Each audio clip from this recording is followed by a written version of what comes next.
A win is a win is a win. Nonetheless, guys and girls, I don't know how you feel, but I'm not beating my chest about this one.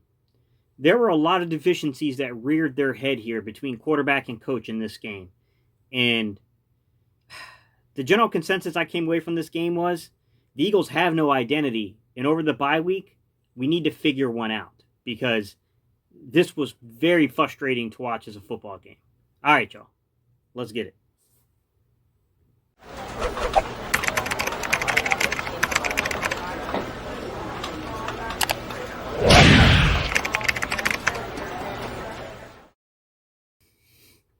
What's up, Eagles Nation? What's going on, NFL world? How you doing, division rivals? This is Steven Hyder with Gate City Sports Channel, the sports channel where the cerebral NFL fan comes for about 10 minutes of daily content. Good morning, good afternoon, or good evening, whenever it is you get around to watching us. Once again, guys, my name is Steven Hyder, and this is Gate City Sports Channel.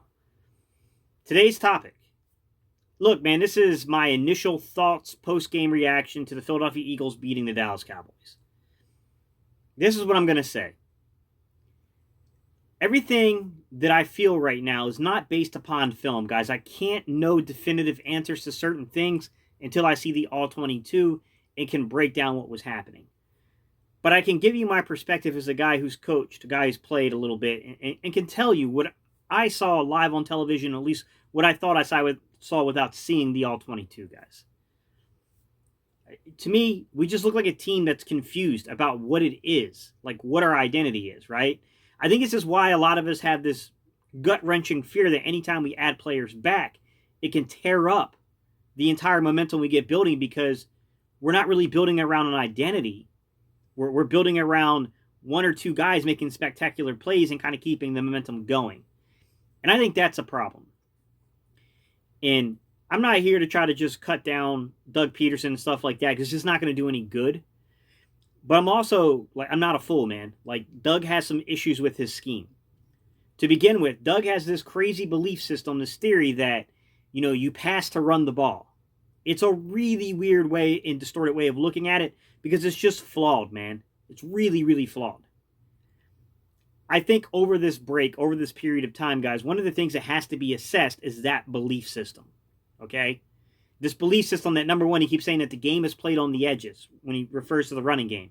Doug, with all due respect, you're not qualified to speak on that because you don't know how to run the ball. And you're wrong. It's not.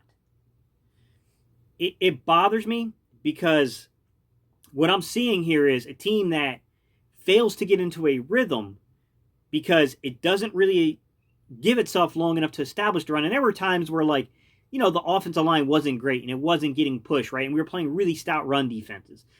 I mean, as a matter of fact, we squared off against three of the really good run defenses in the league in Baltimore, Pittsburgh, and San Francisco.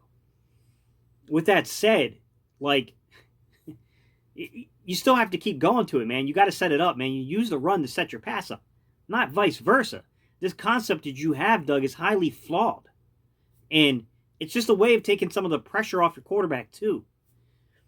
What bothers me the most, guys, is if you go back and you look at a lot of the chunk plays, right? Like those 74-yard runs we got out of Miles Sanders, right?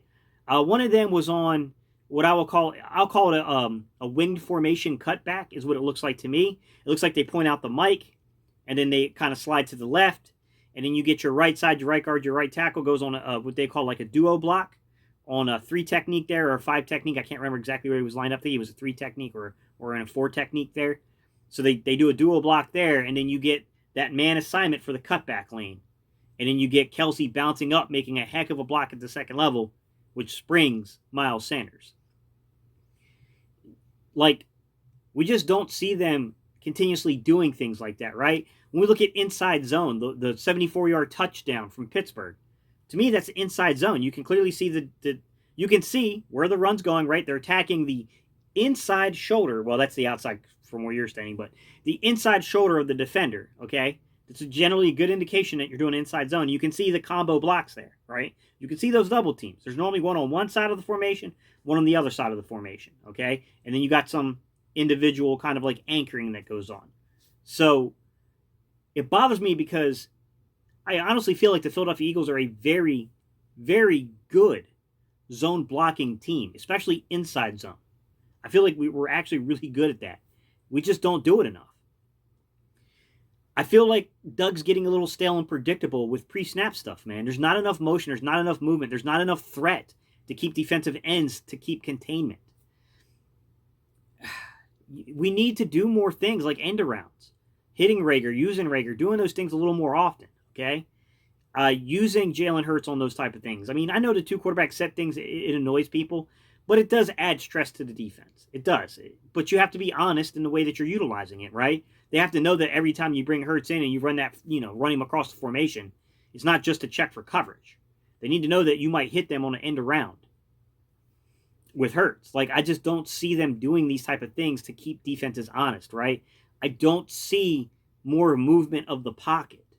Like, we do it from time to time. You'll see some boots that get built in, but I don't see it consistently enough. I know that most route combinations that coaches draw up has an underneath, an intermediate, and a deep route. I know some of this is on Carson, trying to give guys opportunities, trying to press the ball down the field, and I know the weather conditions played a part in the game, guys. I'm not foolish. I understand all that. Carson still made the decision, knowing the wind gusts were getting upper to 40 miles per hour and knowing it would affect the football, to try to do that. Now, on Hightower, I heard Carson speak a little bit on the Hightower play where he said that there seemed to be a lack of communication and understanding between what he wanted Hightower to do. Were you okay with those decisions and not the execution? Is that what you were saying?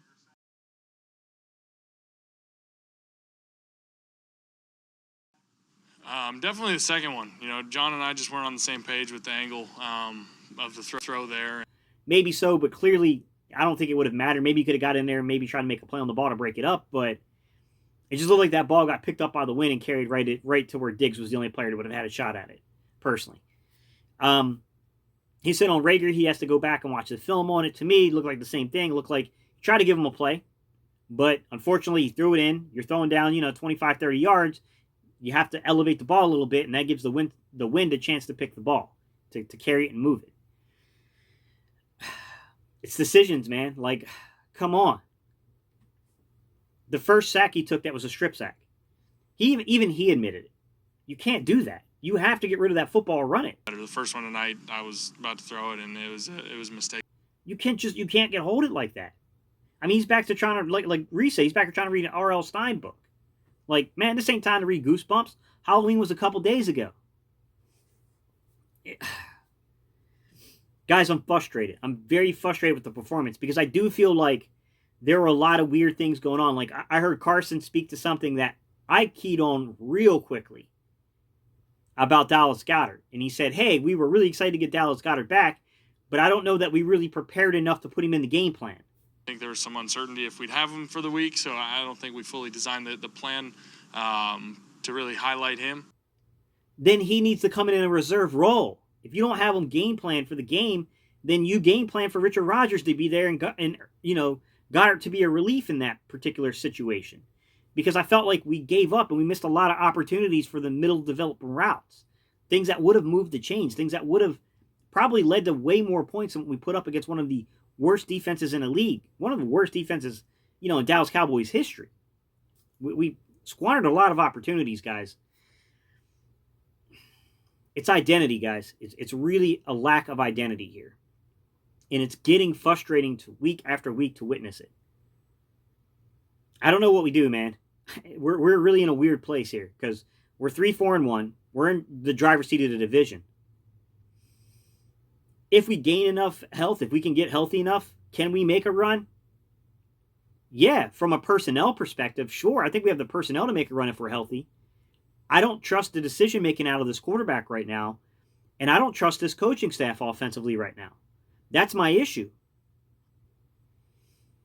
I want to get to some positives before I jump off of here, guys, about this game and what I saw. Defensively, man, what an effort from the defense. I made a video, and I'll link it, guys, about Michael Jacquet. And I said, hey, I went back, I kind of watched some film on Michael Jacquet to get myself caught up to speed on him. And I did this, during camp, and I was like, wow, this kid could be kind of a really good camp story. And then he started to emerge in camp, and then he made the practice squad. I thought Michael Jacquet, until he got a little banged up in that game, but the kid plays physically. He's physically gifted. I like the kid, man. I like this college film because I saw a kid that played outside, played the nickel, played above it as a safety. Like, they moved him around a lot. He's a big physical kid. Like, to me, he's very similar to a Rasul Douglas. He's got that kind of build to him. I don't know, like, I need more game film on this kid to judge his foot speed, game speed here. But I like what the kid had to offer there. I thought TJ Edwards was a big addition to come back, man. TJ Edwards played really, really good today. I was just, I knew TJ Edwards was good. I've been kind of pumping this kid up for a while, but this was a very, very good game. Very good film to put out there for TJ Edwards. Like, TJ gives you a little hope about the linebacker core at times, right? Alex Singleton. I really like the combination of TJ Edwards and Alex Singleton. Because then if you're using a Nathan Gary or Duke Riley or, Sean Bradley or, Taylor or our third round pick, then I don't think it's as big a deal. Like, you know what I mean? Like, I think that you can get by on those things. I would like to see the young guys like Sean Bradley and, Taylor get the majority of snaps there instead of playing, the older guys there. I mean, they're not really old, but you get what I'm saying. The guys that we've had around for a couple of years now, and, who knows what we're really going to get out of them. Hey, the linebacker core was not an issue today. I thought Alex Singleton dropping back, getting into passing zones. Nice to see linebackers doing that again. Really nice to see linebackers getting the correct range and depth to affect throws. That was a good thing to see out there. Little concerned about Darius Slay going down, guys. I'm hoping that's not a serious, injury there. Defensive line, man. What can you say, man? Fletcher Cox had dominated Zach Martin. Like I said in the pregame, it's something that he does. When he plays against Zach Martin, we get the better version of Fletcher Cox. Let's just hope Fletcher Cox can do that for another 8 games because we're going to need it. And he does have a tendency to be really big in certain games and disappear in others. We need consistency out of Fletcher Cox. We need Fletcher to be Fletcher down the stretch here. Brandon Graham, what a year this kid's having, man. Brandon Graham, kid, he's like as old as me. He's a little younger than me, but still. Brandon Graham, he's having an incredible season, guys. Vinny Curry had a really good game.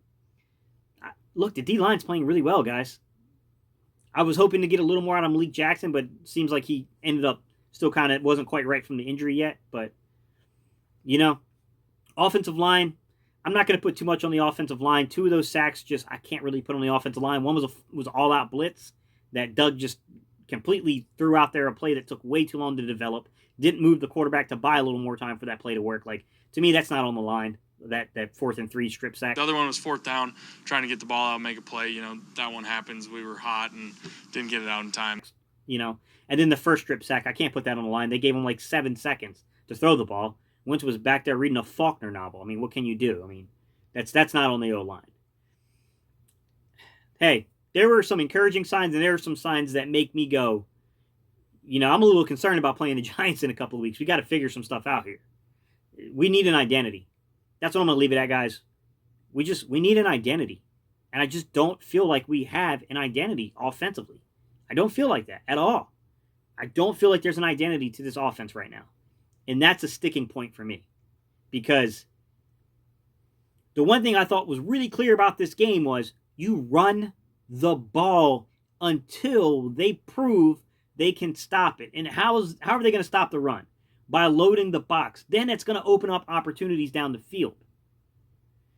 I just think that Doug's way of looking at this entire run-to-pass ratio thing, and I'm not saying that you have to run the ball more than you pass it. I still think you can be 60% pass to 40% run, but it's when you're picking your opportunities. It's the way that you're doing this. Like, we abandon the run for these really long stretches of time, and then it starts resulting in turnovers and short field that our defense is in bad position. Like, it's got to stop. It has to stop.